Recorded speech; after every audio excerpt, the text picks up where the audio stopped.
Major Nadeem आपको कितने dossier Hindustan ने दिए होंगे? पठानकोट में ज्वाइंट इन्वेस्टिगेशन हो गई, क्या कर लिया उसका आप लोगों ने?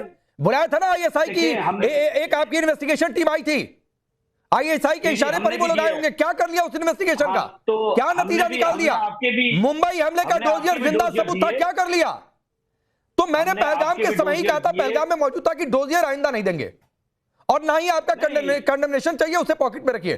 तो आप इंटरनेशनल इंक्वायरी कराते ना, इसलिए ना यूरोपीय यूनियन ने आपके मौकफ को अपनाया, ना दुनिया में किसी मुल्क। अच्छा, तो अफगानिस्तान वाली आपने इंटरनेशनल इंक्वायरी क्यों नहीं करा ली मेजर नदीम? हमने तो अफगानिस्तान वाली आपने एयर स्ट्राइक करी, हमारे मुल्क में थोड़ी झगड़ा हुआ है, आपके मुल्क में आप करा लें। अरे असल तो मतलब आप काबुल में चले जाएं, हम बहावलपुर मुरीदके में नहीं आएंगे। विश्व के बंदों इकट्ठे करके इंक्वायरी कराओ। हमें तो तालिबान ने नहीं कहा कि आप इंटरनेशनल इंक्वायरी करा लें। ओ अच्छा, आर्बिट्रेटर के बारे में कराओ ना, अहमदाबाद में क्या कर रहा है? नहीं, ये क्या हास्यास्पद है नाजिया, इन्हें तालिबान ने नहीं कहा इंटरनेशनल इंक्वायरी, इसलिए ये घुसकर मार देंगे। देखिए, हमसे ये कह रहे हैं तो हम इनकी बात मान लें, और वो भी तब मान लें जब ये आतंकी भेजे जा रहे हैं, जिंदा आतंकी को पकड़ लिया तो भी इनकी बात मानते रहे। राकेश जी, आप पाकिस्तान के उन लोगों से बात कर रहे हैं डोजियर के बारे में, डॉक्यूमेंट्स के बारे में, इंटरनेशनल कोर्ट के इंक्वायरी के बारे में, जिन्होंने सिर्फ मदरसा में पढ़ाई पढ़ी है, जिनको पता ही नहीं है कि डोजियर पढ़ा कैसे जाता है, जिनके खुद के कैबिनेट मंत्री बैठ करके बोलते हैं कि मैंने तो टिकटॉक पे देखा था कि भारत के जेट को तोड़ दिया गया है। टिकटॉक देखते हैं इनके कैबिनेट मंत्री वगैरह बैठ करके। तो डोजियर वो पढ़ता है जो एकेडमिक क्वालिफिकेशन लेता है, डॉक्यूमेंट वो पढ़ता है जिसके पास एकेडमिक क्वालिफिकेशन होती है। इंटरनेशनल कोर्ट में तो इनके ही पाकिस्तान के ह्यूमन राइट्स ने सरकार पर केस करके रखा हुआ है, इनके ही पाकिस्तान के चाइल्ड ह्यूमन राइट ने इनके ऊपर केस करके रखा हुआ है। ये आज तक उसको जवाब नहीं दे रहे हैं। 2022 से 2025 आ गया है, और आप यकीन माने गूगल में सर्च कर लीजिए और पाकिस्तान के ह्यूमन राइट्स के ऐप पर जाकर के देख लीजिए कि इनको नो नोटिस जा चुका है इंटरनेशनल कोर्ट से, उस नोटिस तक का जवाब नहीं दे रहे हैं ये। तो इनको, ये तो मदरसा छाप लोग हैं, इनको डोजियर समझ में नहीं आता है। अब इनको वही बताया जाएगा जो हमने ऑपरेशन सिंदूर में बताया था।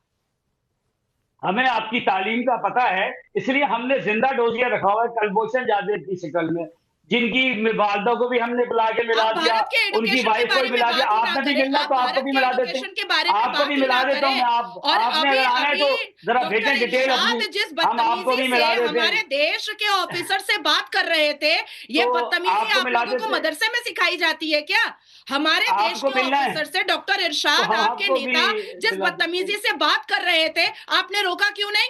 आपने रोका क्यों नहीं? ये सब आप लोग मदरसे में सिखाते हैं क्या? कामिल मीर, अच्छा ठीक है, अभी कामिल मीर बचे हुए हैं, एक बार उनके पास चला जाओ। कामिल मीर, जो बात मौलाना फजलुर रहमान ने कही या मुफ्ती तकी उस्मानी ने कही, मैं सभी अभी उस पर सेंट्रलाइज हूं।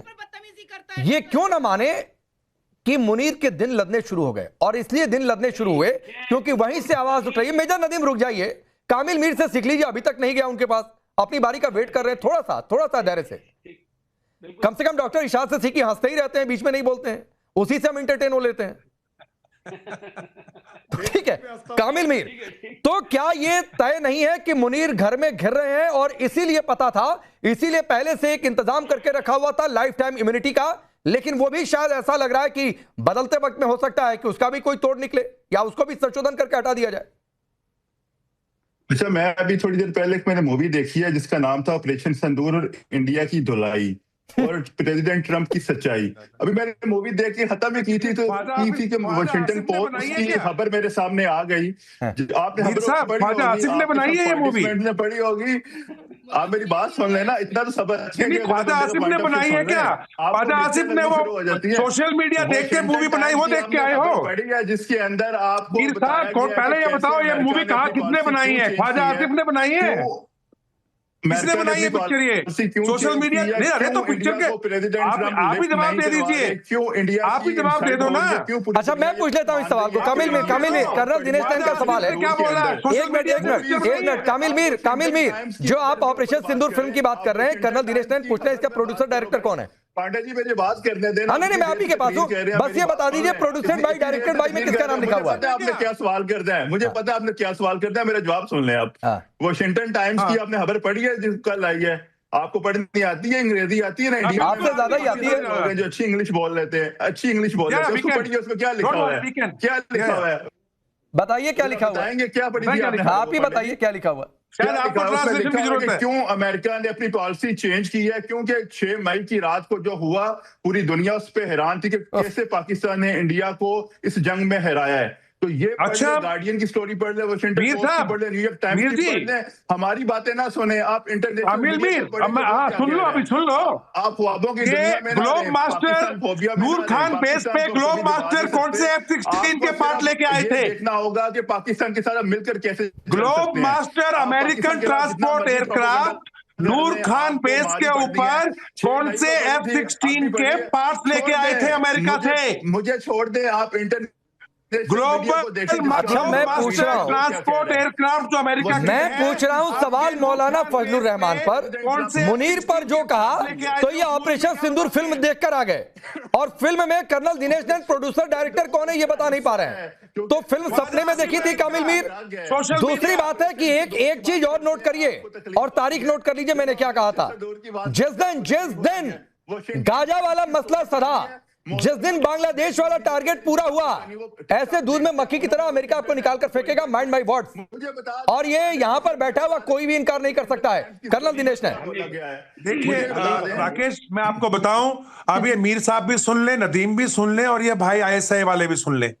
देखो यार, आपके जो मुनीर साहब है ना, उनके लगे हुए डिसेंट्री, क्योंकि अभी प्रॉब्लम ये आ रही है। अभी वो गए थे कहाँ गए थे वो? पूर्वी लीबिया। पैलेस्टाइन के लिए जो फौज भेजनी, उसके चक्कर में लीबिया।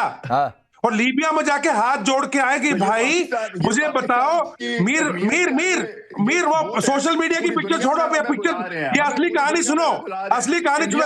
इसको राकेश, इसको सिस्टा कराओ जरा, इसको जरा आराम। कामिल मीर सुन लीजिए, कामिल मीर सुन लीजिए, हमने आपको सुना, सुन लीजिए कर्नल दिनेश ने को, इसको सुना हमने। तो लीबिया गए, बोले भाई अगर मैं अपनी सेना भेजता हूं, अभी डंडा दे रहा है मेरे को जो है डोनाल्ड ट्रंप, अगर मैं अभी हमास के खिलाफ सेना भेजता हूं और हमास मना कर रहा है, तो कल को हमारे साथ वो उलझ जाएगा। इधर तो वो उलझेगा, उधर देश में हमने चूरन खिला रखा है मीर साहब को कि देखिए पैलेस्टाइन हमारे हैं, भाई हैं, हमास भाई है। तो इधर जो ये लब्बैक पार्टी वाले, जिनको पहले हमने खुद उकसाया और जब उन्होंने मना किया आगे जाने से, तो हमने मुरीदके में उन पे गोलियां चला दी। ऐसा जो बवंडर बन रहा है। और जो अभी इमरान खान ने, मीर साहब आपकी पिक्चर का क्लाइमैक्स सुनो, आपकी पिक्चर का क्लाइमैक्स मीर साहब क्लाइमैक्स, आपकी पिक्चर का क्लाइमैक्स है इमरान खान। उसने कहा है PTI वालों को सब बाहर निकल आओ। तो अब आपके देश के अंदर सिविल वॉर की सिचुएशन बना दी मुनीर ने। और ये जो अरशाद साहब बैठे हैं ना यहाँ पे, इनको समझ नहीं आएगा, ये सबसे पहले भागते नजर आएंगे। गुर्बत इतनी ज्यादा है, सबसे आगे ये भाग रहे होंगे पीछे PTI वाले मारने के लिए।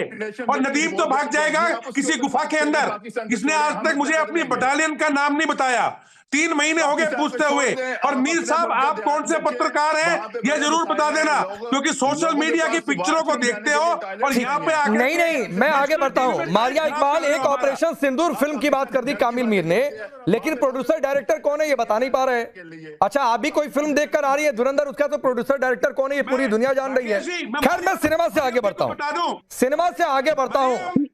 पाकिस्तान में हमने सुना है कि नशे की खेती बहुत होती है, अफीम का कारोबार बहुत चलता है।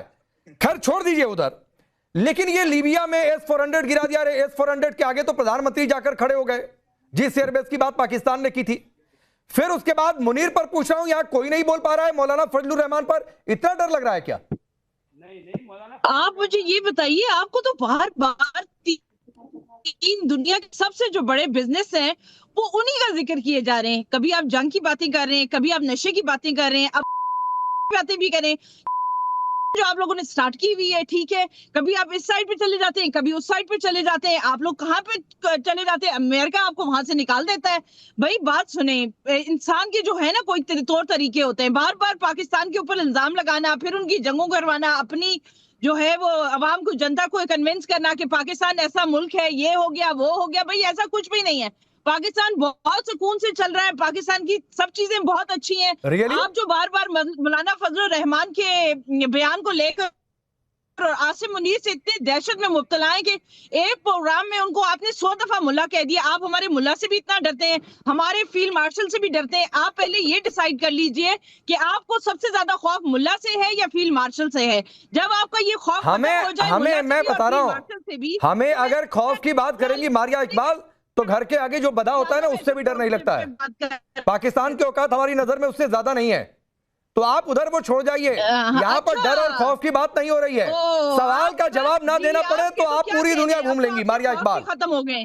आपने नाजिया इनके नाम में तराना बड़ा अच्छा लिखा है। ये तराने अगल बगल के बड़े अच्छे सुनाती हैं, मुद्दों पर टिके रहने की बजाय। पूरी दुनिया घुमाऊंगी क्योंकि आपको भी स्ट्रेट फॉरवर्ड बात करना आती ही नहीं है।